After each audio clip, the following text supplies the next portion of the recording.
Commander, can we give the thing as pahinga so that be comfortable here talking also? Take off! Go! Laporan, kas. Pahinga. Salamat po. I have a prepared speech every time. But may pumapasok kasi ng mga extraneous topic that it's not because I want to ingratiate myself, but for the reason that it seems to be hindi alam ng lahat. Right after the war in Marawi, I released 500 million for intervention for those who were dead or wounded during the war. Pero mostly itong 500,000 would be interventions. And it included 500 million rather. 500 million it is in the hands of General Macario. Sabi ko, gastusin mo to for this. Sadly, yung nawala ng paa, I want them prosthetics, yung titanium. Pangalawa, right after here, I'll go to Vilona and the AFP. I will be giving monthly subsidy to the hospital, 250. Kano yung bong? 150. Yung sa Vilona pa ito isa, ano? Sa Vilona, 50 sa veterans monthly. 50 million each. Each, monthly. Sa karami na pera ko, hindi ko na malaman ito na. I will subsidize yung medicines, especially those who are, they need the management for pills. It's 50 million monthly para sa AFP, pati 50 million sa Vilona. Doon na ninyo kunin yung ano ninyo. For those who are retired, I know that you have medicines to take, management for all the kind of ailment that a soldier suffers when he retires. Kasi baka hindi nyo alam yan, there's always the ready money. I'm going to deliver it right after this ceremony. Pupunta ako noon. So, let me greet you, mga kasama ko sa gobyerno, mga trabahante, ang ating mahal na Pangulo, President Ramos, ang mga bisita, and anong grupo nga kanyo? Media? Media. Mga kaibigan ko sa media. I congratulate the Armed Forces of the Philippines for more than 8 decades of honor, service, patriotism. To this day, you continue to play a crucial role in safeguarding our citizenry and securing our land. I salute the brave men and women of our Army, Air Force, and Navy for their courage, dedication, and sacrifice to liberate Marawi from the clutches of extremist terrorists and communist insurgents. Having said that, may I also extend my papasalamat sa ating mga pulis and the other uniformed men, personnel in government who fought alongside with you. The success, along with the recent neutralization of Isnilon Hapinon and his followers, further bolsters this administration's firm trust towards eliminating all terrorist groups in the country. We will not allow those who subscribe to the Daesh ideology to succeed.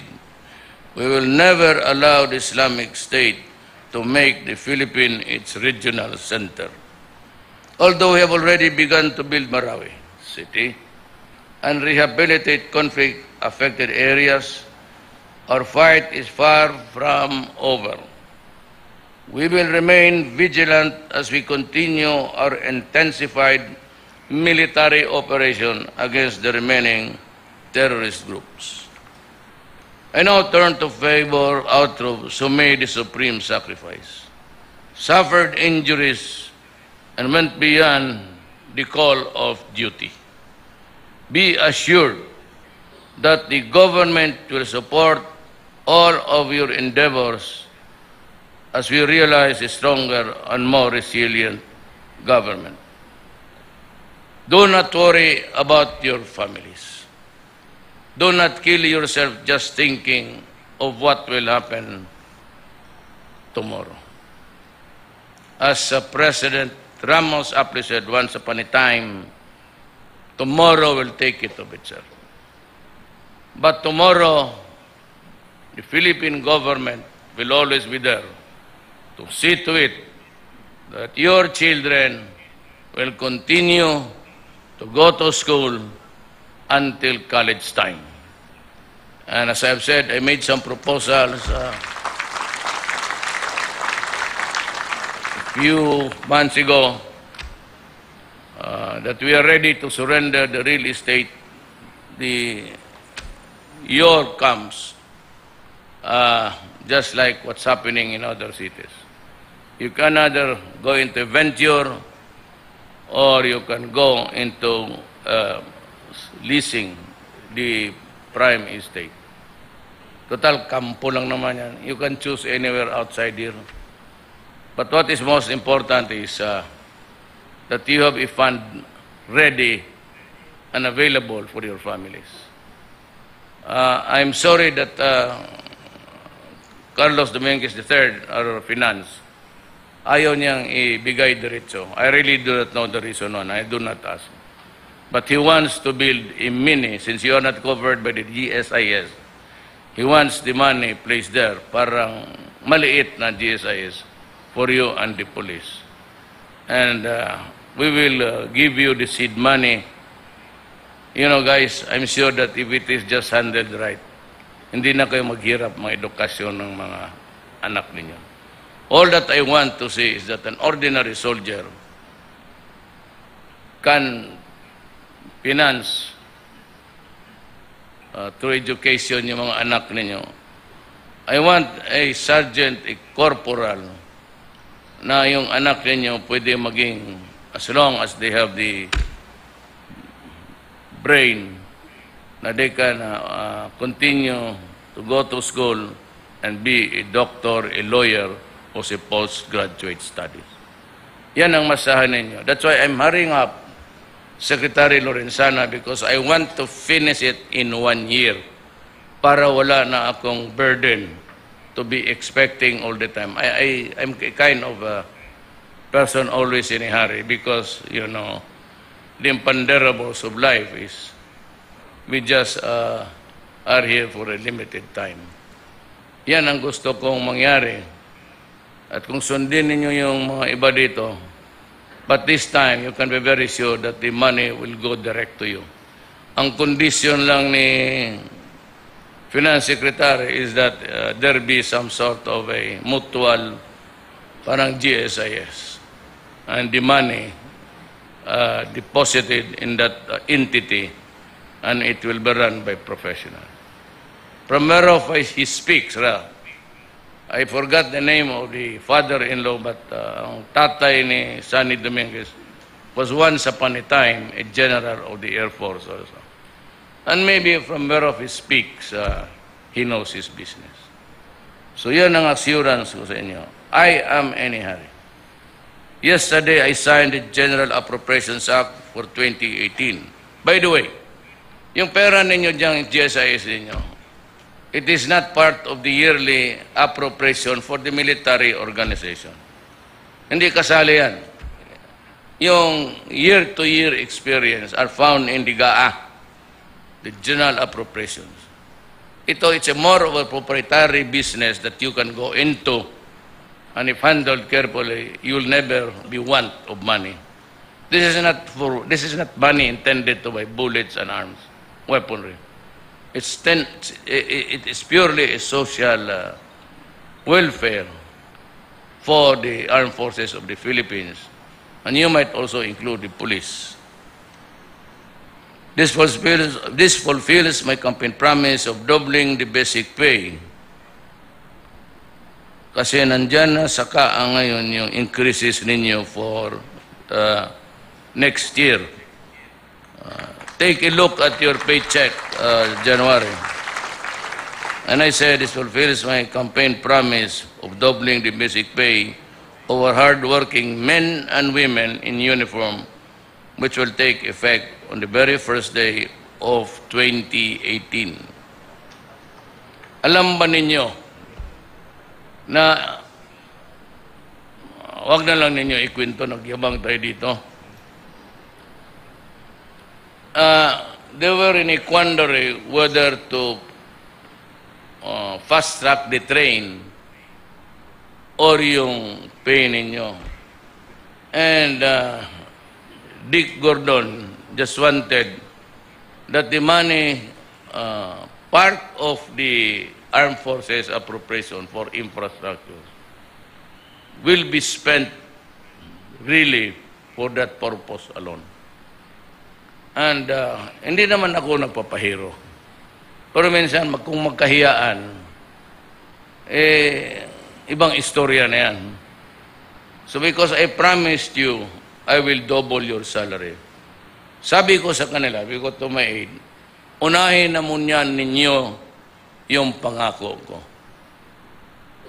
Kasi sabi ko, pag hindi niyo inulusot yan, I will resign as a matter of principle. Sinabi ko talaga sa kanya. So, in the order of things, nauna yung inyo bago yung train. Because they thought that it was the train appropriation was important to me. Sabi ko kay Bong, magkahiyaan tayo dito. Pag napahiya ako, I will resign. Kaya nauna yung dito yung sa inyong... No, you just can't imagine. You know, life is always timing. Right at the start of my administration, I promise you guys that I will double your salary. But the problem is there's such thing as a double na in parity talaga lahat. It's not allowed by law. So, but there's a considerable increase in your salaries. Imagine kung naisipan ng gobyerno niyan matapos yung Marawis siege. Alam ko, maligayahanin kayo to a certain extent. But mabutit na lang, naisipan ko yun because I knew the dark clouds looming at the horizon. Kaya inuna ko na, kaya sabi ko, right at the start, dudublehin ko yung salary nyo next week. That was the earlier part of 2027. Hindi talaga kamali. Yung command conference natin, I reminded you that, sabi ko, bantay kayo dyan. And hindi naman ako nagpapayabang, but I was the one who took it as the last item during the first command conference. Sabi ko, in the hindsight, do not forget of that. Only that yun. And ito namang medals ninyo, I do not offend anybody here. Kasi ang mga Bisaya, walang hero. Yung sila Pulapo, yung unang pumatay ng imperialista. I think it was a Muslim. Yes, because sa archives sa Malaysia, once upon a time, I said I went around Southeast Asia to go into the archives in my extra time. Yung mga congressional visit namin, interparliamentary. At naisipan ko na talagang gugulo to. Long before the Marawi, sabi ko, Bong, I want to create a medal exclusively to be awarded by the office of the President. Hindi kailangan ako. Because I just see something, not really a sixth sense, but sabi ko, I would need to show my solidarity and gratitude to you guys. Sa awa ng Diyos, only that talaga. Matter of timing. And imagine if I just invented it for the first time after the siege. Masasabihin man niya, itong gobyerno na to, kung hindi tayo mamatay, kung wala tayo nakatay noon, ngayon lang tayo binibigyan ng increase. So right on the dot ako, sabi ko at this time, there will be some tumult in the country. So, yun that's the little, how would you call it, the niceties, the vignettes of life. Yung anong nangyari in between at anong napasok sa utak namin dito sa, we run the executive department. This complements our continued efforts to improve the capability of the AFP by modernizing military equipment and machinery.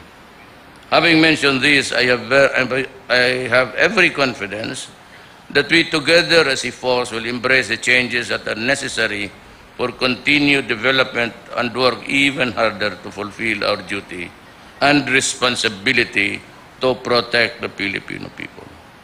Again, happy 82nd anniversary at mabuhay ang sundalo ng Pilipinas. I salute you.